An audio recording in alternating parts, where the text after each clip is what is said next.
nëse më lejoni dy raste shumë të shkurtra, të një manipulimi shumë më të madh që çfarë ndodh. Për shembull, shkruhet bukë integrale me fibra natyrale. Është një botë kjo. Pra fibra që në momentin e parë kur ti goditet, bukë integrale me fibra natyrale, ti e merr thua, është natyrale, certifikuar e kontrolluar. Çfarë shikon nga mbrapa? Ka 55% grur. Ka pjesën tjetër vaj palme, ka sheqer, ka gluten, glutenin e ka sepse është nga gruri, ka melas të shtuar për arsye të ngjyrës, ka shurup të fruktozës, ka fibra të shtuar dhe aroma natyrale. Tani le ta shikojmë. Nëse kemi 51% ose 55%, 60% grur, kjo tregon që është i rafinuar. Buka integrale ka 100%. Ka 3 forma të sheqerit që shehun në etiketë.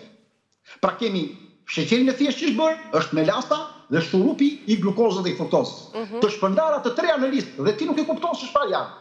Kemi vajin e palmës, që është i fshehur mes tyre, dhe kemi fibra. Po ta shikosh një bukë, fibrat janë 2%.